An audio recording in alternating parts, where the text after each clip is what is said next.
marciais, artes plásticas e cinema são paixões deste cearense e de senador Pompeu, que tem dirigido e atuado em filmes de Hollywood. O filme No Calor da Terra do Sol é o primeiro longa de Halder Gomes e a primeira produção audiovisual do gênero ação e artes marciais no Brasil. Neste bloco, acompanhe a conversa dele com o professor Felipe Barroso, do curso de Comunicação Social da Unifor, sobre seus primeiros trabalhos. Halder, No Calor da Terra do Sol foi o seu primeiro longa. Você já começou por aí, em 2002, e parece que finalizou, exibiu em 2004. Fala aí pra gente sobre essa sua experiência. Minha formação é acadêmica em administração de empresas, com pós-graduação em marketing, inclusive aqui pela Unifor. E eu queria fazer, naquela época eu trabalhava como dublê nos Estados Unidos, eu queria fazer um projeto que envolvesse ação e artes marciais no Brasil, mas que tivesse um contexto, uma linguagem que fosse universal e que eu conseguisse levar esse filme para outros lugares. Para expor aqui o estado do Ceará como uma locação, mas também que éramos capazes de fazer outros gêneros de filmes, além dos habituais feitos no Brasil. E No Calor da Terra do Sol foi um filme feito no Ceará, com uma equipe totalmente cearense, foi uma grande oportunidade para muitos profissionais cearenses a fazer um primeiro trabalho em longa. Ele teve atores dos Estados Unidos e atores do Ceará, e foi um filme falado em inglês, que conseguimos, apesar do baixíssimo orçamento, conseguimos uma boa visibilidade para ele. Ele foi distribuído em 13 países, inclusive Japão, Estados Unidos, Indonésia, África do Sul, Reino Unido, enfim, por uma produção local, que eu considero puramente local, por ter sido feito por nossos técnicos. Eu considero um filme muito bem sucedido nesse ponto de vista. I was so focused on my training. It's the only thing I thought of. Jennifer Howard dedicated her life to the art of excellence. I wanted to be the first Olympic champion in 2 different fighting styles. But somewhere along the way, she married the wrong man. Now she and her daughter must make a new life beyond his reach. Jennifer's coming back to me. And in a strange land, the friend she needs will find her. You can run, you can hide, you're not going to get away. Hey, why don't you try that with someone your own side?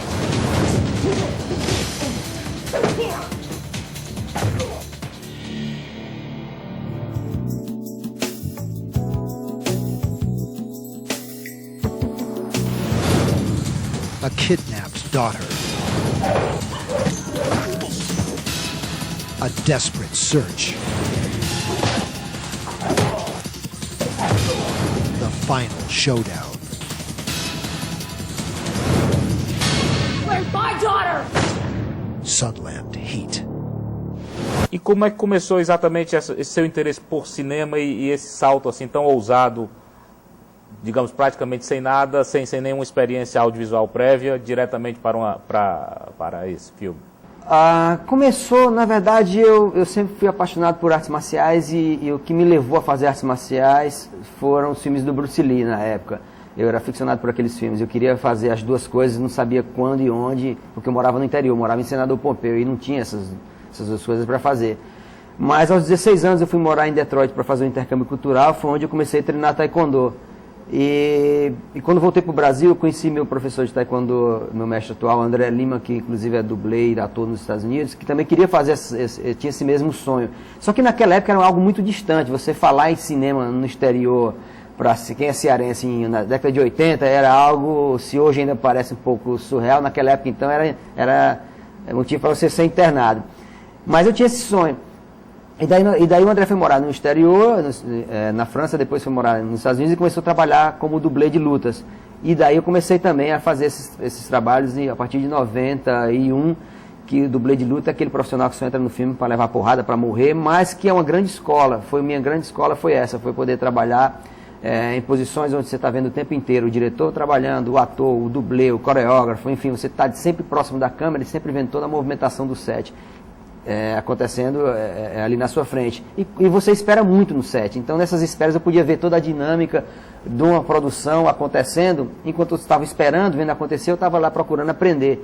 Isso aí foi minha base para que eu pudesse ter a coragem, a inspiração para fazer um primeiro trabalho. Isso nos Estados Unidos, a sua experiência como dublê de lutas? Isso, nos Estados Unidos, em Los Angeles. Agora, quanto ao seguinte, que aí é um curta, que é o Artista contra o Cabo do Mal. O Cabo do Mal. Esse eu acho divertidíssimo. Aliás, tomei conhecimento do seu trabalho através desse, que inclusive é através de uma iniciativa bastante interessante da Distrivídeo, né, que deixa à disposição lá, tem uma prateleira reservada aos diretores cearenses. E esse aí, como é que foi? Pois uma coisa que eu sempre penso na minha carreira é ser versátil, eu não quero ficar rotulado a um gênero. Então eu saí de um filme de artes marciais para uma comédia, um filme falado em inglês, com uma linguagem mais universal, para uma comédia puramente regional, que aborda a historinha de uma exibição de um filme de arte marcial no interior do Ceará, na década de 70. Né? E esse filme ele é um pouco autobiográfico, ele me remete às sessões de cinema que existiam em Senador Pompeu em 70 e pouco, e que essas sessões eram muito mambembes, e muitas vezes os imprevistos eram muito mais divertidos do que o próprio filme. Então eu criei essa história fictícia, mais inspirada em alguns fatos verídicos, juntei com várias histórias engraçadas que eu vivenciei ao longo do tempo dentro do meio das artes marciais, e fiz esse filme que se tornou foi um filme que deu muita visibilidade para a minha carreira, do ponto de vista de crítica e de público e de premiações em festivais, porque ele participou de mais de 50 festivais, entre festivais e mostras competitivas, ganhou 22 prêmios em festivais em 13 países. Ele, na Distrivídeo, ele bate filmes que ganhou Oscar, ele bate superproduções de Hollywood e se tornou um cult. Então esse filme dele foi muito especial, e ele é uma história que acontece no interior do Ceará e que foi muito bem recebido nesses países onde foi exibido, e muito bem, diria, absorvido essa história, esse nosso jeito divertido de ser aqui no Ceará. É um filme que tem muito orgulho e paixão por ele.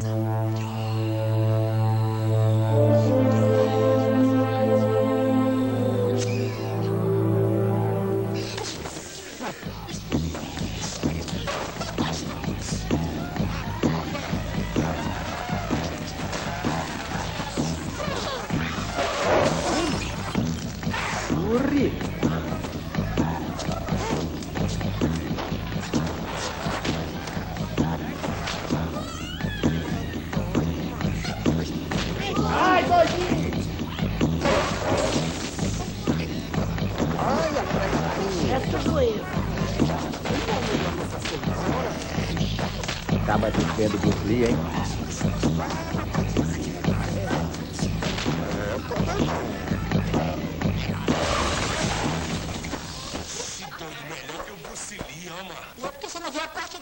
Preocupada com a legenda, porque como é que você traduz aquelas expressões, aquelas falas lá para outras línguas, né?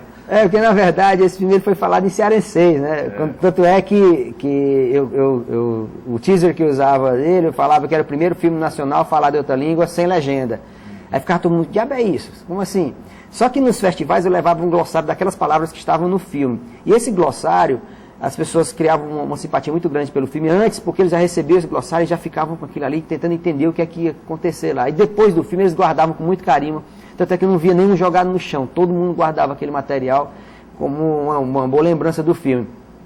E ele tem essa característica, realmente ele é falado em outra língua, né? Mas isso aí acabou sendo uma ferramenta muito interessante de promoção do próprio filme, né? Que a gente tem uma forma diferente de falar mesmo. Se você parar para conversar com outras pessoas, se descuidar, de repente você está falando cearense e o cara não está mais entendendo nada, né? Aí você tem que se policiar e voltar a falar português, né? Vamos agora para um breve intervalo e voltamos já para continuar este papo com Halder Gomes.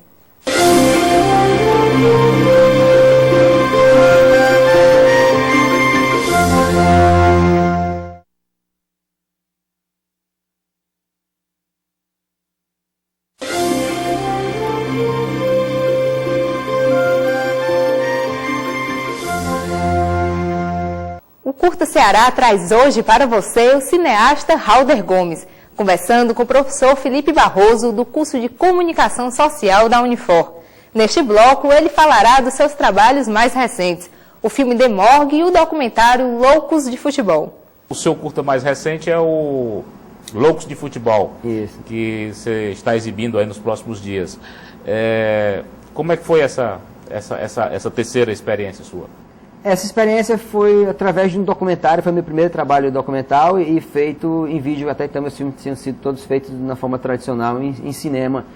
E eu sou um apaixonado por futebol e sou um torcedor apaixonado pelo Fortaleza desde criança. Eu tenho essa paixão e muitas vezes eu me via em situações de estar viajando, estar fora do país e saber que o Fortaleza ia jogar naquela hora e ficar preocupado de checar na internet como é que está o jogo, naquele walk você entra e fica dando frase por frase o que está acontecendo no jogo a cada minuto, o cara chutou a bola na trave, passou perto e tudo. E eu disse, pô, eu tenho que começar a descobrir mais porque que foi uma forma de até fazer uma autoanálise, entender um pouco mais dessa loucura. O Fortaleza sobe para a primeira, cai para a segunda, beira a terceira e tudo, mas eu só consigo torcer meu time, não consigo torcer mais nada. Então ele surgiu essa ideia desse documentário através da visão de um estrangeiro, um amigo que estava aqui comprando um apartamento, pediu para eu conseguir um advogado para ele. E após a reunião, nós vimos no elevador descendo, e quando o elevador parou, no dia anterior o Fortaleza tinha ganho do Ceará, e o Flanelinha era torcedor do Fortaleza, e o advogado torcedor do Ceará, e os dois entraram num bate-boca sem precedentes. E aquilo ali chamou muita atenção do americano. O cara, o que é que está acontecendo? O que é isso? O que foi que houve e tudo? Depois explicar para o cara, para ele entender que aquilo ali era sobre futebol, demorou um tempo até que ele visse o que o futebol é capaz de exercer uma influência muito grande nas nossas vidas, não só dentro do estádio. Então eu fui para dentro do estádio para ter um pouco dessa visão documental da nossa loucura para o futebol, mas através da percepção de um olhar distante que não o nosso. E onde eu descobri muitas coisas interessantes que passam desapercebidas quando nós somos torcedores daqui. Por exemplo, quando eu levei esse americano para o estádio, ele viu uma plaqueta, ele muito curioso, queria aprender português, ele viu uma placa, o que é que está escrito ali? Eu disse, não quebre as cadeiras. Ele, pô, não quebra as cadeiras? Em outro lugar, a placa deveria ser assim, sei lá, ser total, à direita, à esquerda, né? E essas perguntas, ele entrou, quando viu o campo que entrou, viu o policial com um pastor alemão, e aquele cachorro está fazendo o que no campo? Eu disse, pô, não sei não. Vejo esse cachorro o tempo inteiro aí. Então essas perguntas que ficam sem respostas porque a gente lida com tanta normalidade quanto a isso. Então, mostrar esse nosso lado apaixonado e até insano por futebol foi o motivo que me levou a fazer esse documentário.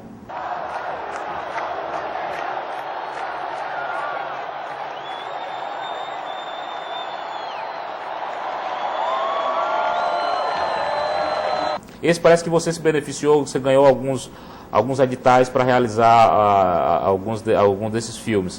O que você acha dessa política de editais que o Brasil, o Estado do Ceará vem? Eu acho muito importante que o edital democratiza muito a possibilidade do iniciante, do realizador poder concorrer sem ter que passar pelas decisões de departamentos de marketing de empresas que muitas vezes são quem decidem onde vão alocar as verbas públicas para os filmes.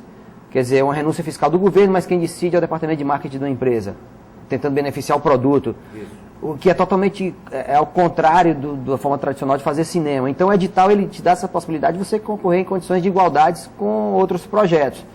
Obviamente não vai poder premiar todos, mas é uma forma de você poder realmente saber que tem uma decisão de jurados especializados na área que vão julgar teu projeto e não pessoas que estão procurando beneficiar necessariamente só um produto.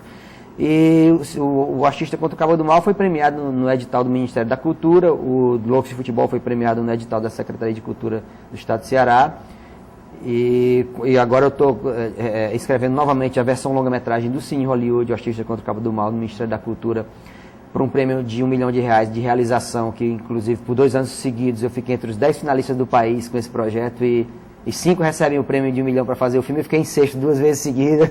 É 1 milhão ou nada, é cruel. Então eu estou reescrevendo o roteiro, espero que esse projeto possa um dia ser vencedor e eu possa fazer esse filme, que é um grande sonho meu, fazer a versão longa-metragem do Cine Hollywood. O seu segundo longa, Halder, é o The Morgue, que é uma produção feita nos Estados Unidos, você dirigiu, e também deverá estar nas telas e nas locadoras em breve. Essa sua outra experiência em audiovisual, conte aí pra gente como é que começou, como é que surgiu isso aí. Nossa, o The Morgue é um filme muito especial porque não só a realização de um sonho, a concretização de um sonho, mas também uma experiência onde eu tive essa oportunidade de dirigir um filme em Hollywood com um orçamento que eu nunca tive nos meus filmes, com as condições técnicas também que eu nunca nem pude sonhar, com atores famosos, enfim, é uma produção de $1 milhão, que aparentemente não é muito mais, você pode fazer um filme muito bom com esse valor, foi totalmente rodado em película, com câmeras e lentes Panavision, Nossa, foi um sonho de consumo realizá-lo. Mas a pressão de fazer um filme lá é muito grande, porque o investimento vem é privado, não existe investimentos do governo nos Estados Unidos. Não que o dinheiro do investimento privado, o público, seja mais ou menos importante. Mas a pressão de quem está investindo é muito maior, porque essas pessoas estão próximas de você. No investimento do Estado, normalmente o Estado não tem uma pessoa no set o tempo inteiro para ver o que você está fazendo. Então é uma responsabilidade muito grande você acordar todo dia para gastar milhares de dólares de alguém que quer ver aquele retorno como produto, vendendo e sendo rentável. E o The Morgue foi essa experiência, é um longa-metragem, um thriller sobrenatural, um roteiro muito interessante, que eu dirigi em parceria com um brasileiro que mora nos Estados Unidos, Gerson Sanginito, que é produtor executivo do filme, que é um diretor super talentoso, e nós mergulhamos nesse roteiro por semanas, dar um tratamento muito diferenciado nele, e transformamos um filme que era um gênero mais slasher para um gênero muito sobrenatural, que teve muitas boas aceitações ao longo das exibições testes que nós fizemos. E é um filme que tem a Heather Donahue, a volta da Heather Donahue, que fez A Bruxa de Blair, esse gênero sobrenatural. Tem o Bill Cobbs, que é um ator, já fez grandes filmes, trabalhou com 6 diretores que ganharam Oscar, trabalhou recentemente numa Noite no Museu, atores de seriados nos Estados Unidos muito badalados. Enfim, foi uma experiência fantástica que nós filmamos por 21 madrugadas num cemitério, num lugar belíssimo, mas ao mesmo tempo assustador, porque é em Los Angeles, que esse lugar ele é um necrotério, ele é um mausoléu, crematório, enfim, é um shopping center do defunto, na verdade. Mas é um lugar belíssimo, é um lugar que tem uma beleza que remete às construções londrinas do século XVIII, sei lá. Enfim, é uma locação sensacional, muito usada para vários filmes, inclusive que o Bill filmou lá também. E foi essa experiência muito diferente da realidade de fazer filme aqui no Brasil. De quem é o roteiro? O roteiro é de uma roteirista americana, que a empresa comprou os direitos, e nós reescrevemos. Nájila Al-Dori, o nome dela. E é o primeiro filme da Reef Pictures, que é a produtora nova nos Estados Unidos. E que, inclusive, o filme está muito bem, está começando uma carreira comercial muito, muito boa. Inclusive, ele já foi negociado agora no último American Film Market em Los Angeles para 6 países. O Brasil, Japão, Romênia, Portugal, Espanha e Estados Unidos já têm os direitos de distribuição do filme. E os Estados Unidos, inclusive, vai ser lançado pela Lionsgate Films, que é uma das maiores e mais influentes distribuidoras do mundo, o que dá uma visibilidade muito grande para o filme, e espero que isso traga bons frutos para a minha carreira, porque, afinal de contas, é um filme que vai ser visto por muita gente no país. Agora, quando você fala da distribuição nos outros países, isso tudo, para a gente entender um pouco essa cadeia de negociação, essa cadeia de negócio do cinema. Uma vez finalizado o filme, ele é exibido, por exemplo, nesse evento, nesse festival que você mencionou, no American Film Festival, é esse? Film Market. Film Market. Na verdade, o filme, uma vez finalizado, você vai em busca de uma empresa que seja um agente internacional de vendas.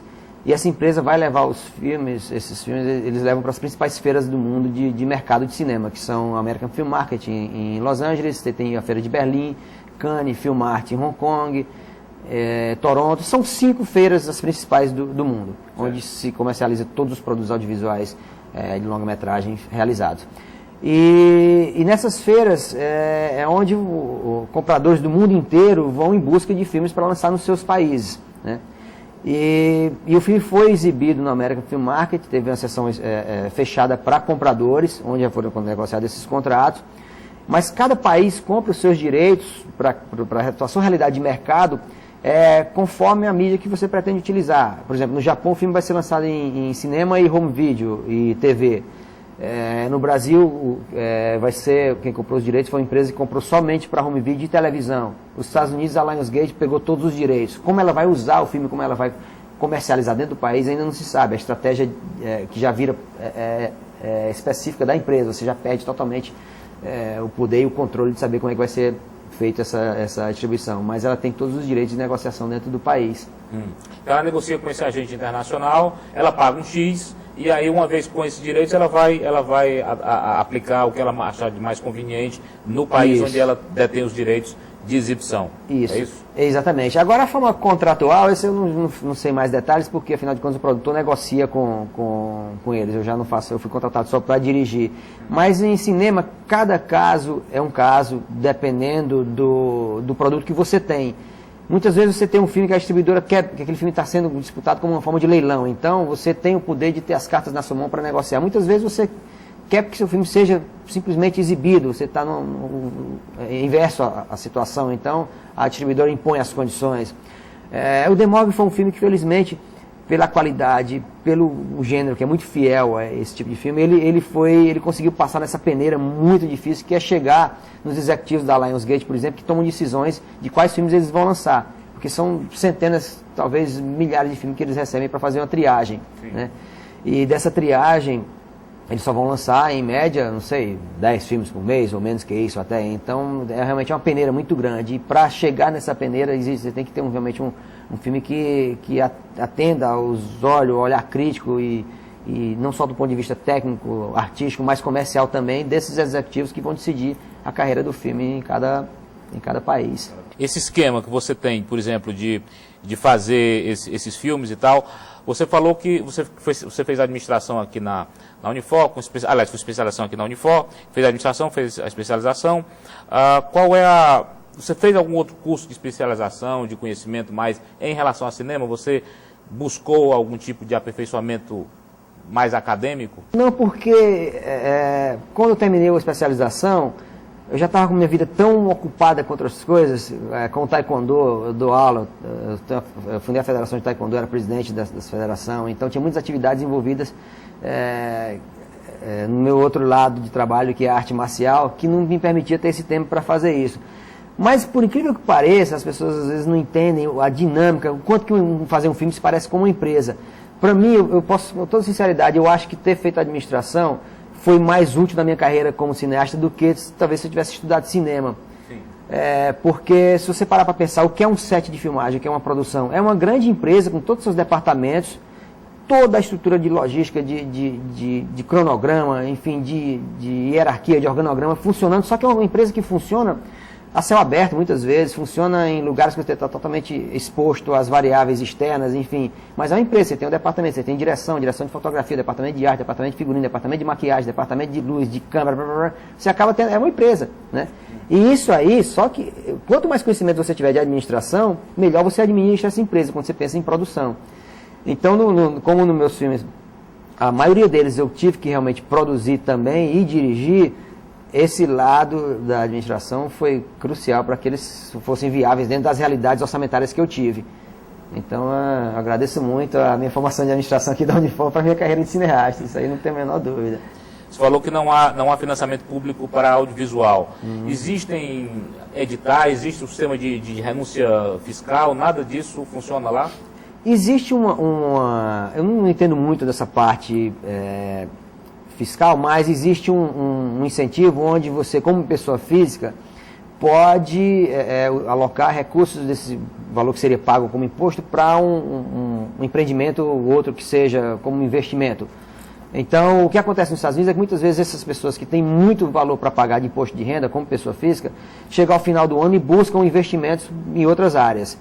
Muitas vezes as pessoas não querem fazer investimentos a longo prazo, não querem ter compromissos de lançar produtos, de vínculos empregatícios com funcionários e tudo, e o cinema se torna uma opção muito boa para você ter uma forma de você alocar esses recursos em algo que vai ser rápido, que vai ter uma rentabilidade mais rápida, sem envolver toda essa estrutura, porque você terceiriza uma produtora para fazer. Então você sai como sócio de um produto, de um filme, sem ter que fazer toda essa parte operacional ou de abrir uma empresa convencional. Então, essa é uma forma de incentivo que os Estados Unidos têm.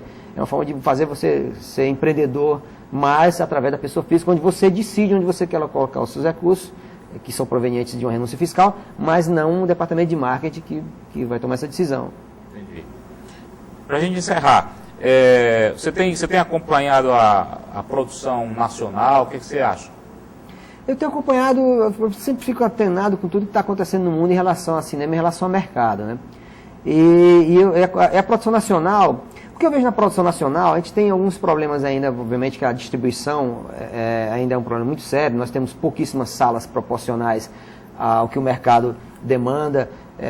Acho que o cinema buscou uma alternativa contrária ao que um produto busca quando você pensa em lançar no mercado, que é você ir de encontro ao seu consumidor. O cinema foi o contrário, ele se distanciou do seu consumidor, você não tem mais cinemas de bairro. Então eu vejo esse problema da produção nacional, a falta de escoamento, exatamente por isso, por esse distanciamento que o cinema teve em relação ao seu público. Mas também nós temos alguns problemas nosso volume de produção ainda é muito pequeno, nós fazemos em média 100 longas-metragens por ano, isso é muito pouco para um país tão grande como o Brasil. A quantidade, obviamente, se produz qualidade, né? E alguns problemas também que eu posso dizer, nós não temos ainda profissionais muito bons de fazer trailers, porque se você parar para pensar, você vê filmes nacionais sensacionais, mas quando você assiste o trailer no cinema, você, puxa, eu não quero ir para esse filme. Depois, quando você vê o filme é infinitamente melhor que o trailer, quando na maioria das vezes é o contrário, né? Então são algumas profissões novas que ainda precisam surgir no Brasil para que o cinema nacional comece a somar todos esses elementos para que se torne mais forte, né? Mais roteiristas, profissionais de trailer, enfim. Mas eu vejo o cinema brasileiro numa ascensão muito grande, com muita visibilidade no exterior principalmente, e eu boto muita fé no cinema nacional. Eu acredito que o cinema nacional um dia ainda vai ser um dos mais fortes do mundo, porque histórias boas e criatividade aqui é o que não falta. Muito bem, obrigado. Eu que agradeço, prazer, obrigado, prazer estar aqui na Unifor. Prazer. E por hoje é só. Agradecemos pela sua audiência, esperando que tenha gostado. Entre em contato conosco pelo endereço eletrônico curtaceará@unifor.br. Até o próximo programa.